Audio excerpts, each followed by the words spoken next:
The first time we finish a game is always an incredible feeling, but we tend to make a lot of crazy mistakes. And GTA 5, I finished it at least 20 times because I record videos for the channel, because I really love this game, and because every time I finish it, I end up discovering something new. But today I'm bringing you at least 7 or 8 brutal regrets, man, from when I finished GTA 5 for the first time. As far as I remember, it was on the Xbox 360 back in 2013 when everything was just fields. So no wasting time, drop a like right at the start of this video, and if you're not subscribed yet, go ahead and hit that button to show some support. Otherwise, I might have to send Franklin, Michael, and Trevor after you, and you already know how that goes. Let's get started. Starting off with what I think was my biggest problem when trying to understand the story: skipping cutscenes and not paying attention to dialogues. There are so many in-game conversations happening during gameplay, not just in the cutscenes, and I used to ignore them or skip ahead just to focus on playing. And because of that, I missed a ton of story details, which left me completely lost at times. So after a while, when I finished GTA 5 again, and since you already know the path, it gets easier, I was able to pay attention to a lot more dialogue, and there's so much good stuff, a lot of details that complement the story and make everything even more incredible. And an example of this is in the mission Marriage Counseling, where Franklin and Michael are talking in the car, and Michael explains how he met Amanda. That's something I completely missed on my first playthrough. Yeah, lesson number 1. Don't meet the mother of your children in a skin joint. And I don't know, dawg. Strip club. Lesson number 2. Don't expect her to fucking change. She'll be picking your pocket and rubbing up on other men until the day you die. So if you're the kind of person who finishes the game without paying attention to the dialogues, my friend, you need to play through GTA 5 again and take in every conversation. Because if you follow this channel, you already know just how many incredible mysteries GTA 5 has, from secret events to hidden details in missions, to character mysteries and so much more. There's a lot that people miss if they're not paying attention.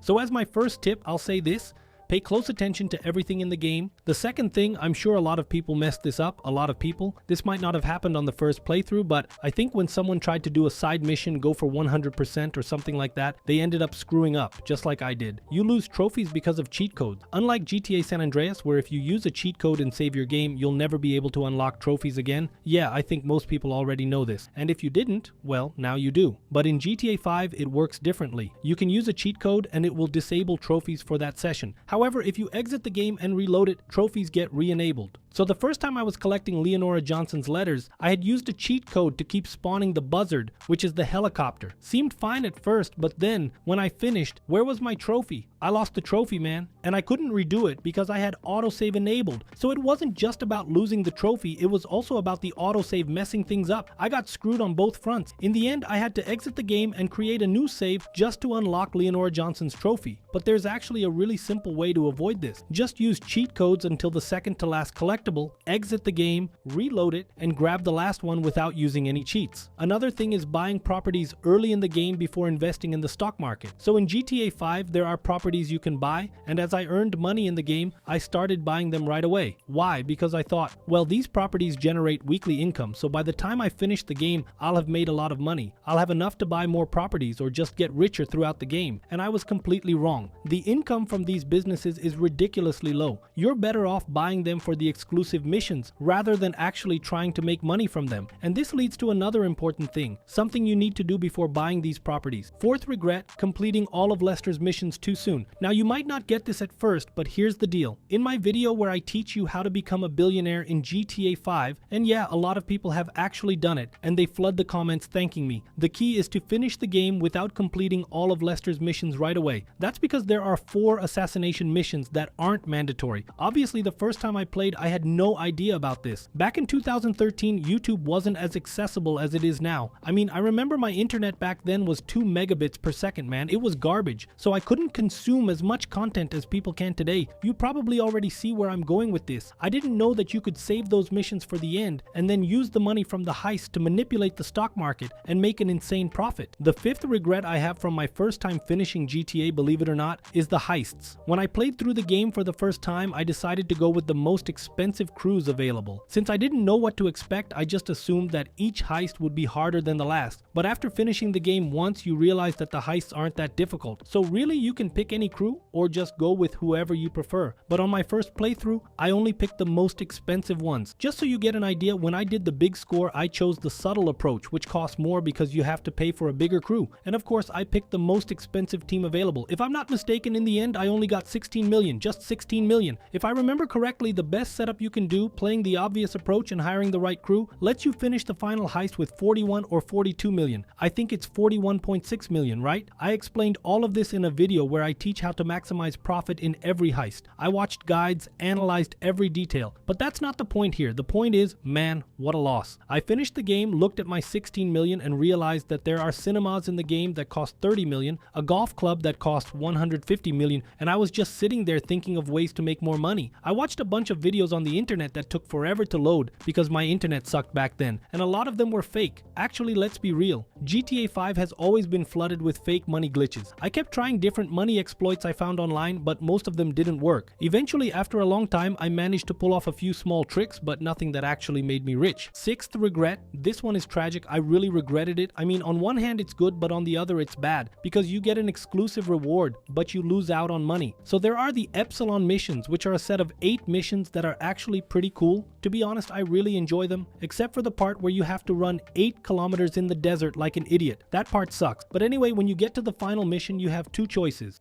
You can either hand over the money to Chris Formage and the Epsilon crew, or you can take off with the cash. And I had no idea that you could run off with the money. There were $2 million sitting in the car, and I completely missed it. I was already broke. Then I went and did the Epsilon missions and didn't even take the money. Instead, if you complete the mission the right way, you get a rusty, dirty, disgusting tractor. But hey, at least it's exclusive, right? The weirdest part? Even the guy who gives you the reward just walks away afterward. It's completely bizarre. And if you try to replay the mission, obviously you can't get the 2 million again. The only way to fix it would be to load a different save or redo everything from scratch. But on my first playthrough, I had autosave enabled, so yeah, I can say without a doubt that autosave is another one of my regrets, but man, doing the Epsilon missions and not grabbing those $2 million, that was just dumb. Another one kind of along the same lines as paying attention to the game's dialogues, my 7th regret is not doing the random events. Man, if I'm not mistaken, GTA 5 has 60 or 61 random events. And in the newer generation on PS4 and PS5, I think there are 3 extra random events, but I'm not 100% sure on that. Anyway, these random events, man, some of them are super repetitive and boring. Like someone stole a purse, you chase them down and return it. Those ones suck, but some are insane. There's one with a wedding, which is actually a reference to The Hangover, and you even win a car. There's one where you save a mafia boss's daughter, and later, you get paid for it. There are some absolutely crazy random events. There's even one that references the movie No Country for Old Men, where you find a briefcase with $25,000, but then you have to escape afterward. Man, there's so much good stuff in these events. One of my biggest regrets from my first playthrough was not doing the random events. I thought they were all just those boring little side events. And finally, the last big regret I have from my first time finishing GTA 5 was not using taxis enough. So whenever I had to travel across the map, I never called a taxi. I never thought, let me just call a taxi real quick. Nope, forget it. I'd go like a madman, spawn a buzzard using a cheat code, then lose trophies because of it, and go flying across the map. But the taxi is actually a built-in game mechanic that lets you fast travel between different locations. And for example, you could even use a taxi to quickly get to a location where a buzzard is already spawned instead of messing with cheats. I've already shown in several videos how to find locations that already have helicopters, already have cars and all that, so all you really need to do is call a taxi and go there. But on my first playthrough, I didn't do that. I relied too much on cheat codes to spawn the buzzard, among other things, and ended up losing a lot of trophies and achievements because of it. And just like I said at the beginning of the video, GTA 5 is a game full of mysteries and incredible details. There's so much to discover that it takes a long time to notice everything. But to help with that, I started a series of videos on 30 curiosities about GTA 5 missions, and part 1 is already available. Click on the video indicated by the arrow to check it out right now. And that's it for today, guys. Don't forget to like and subscribe. Take care, and bye.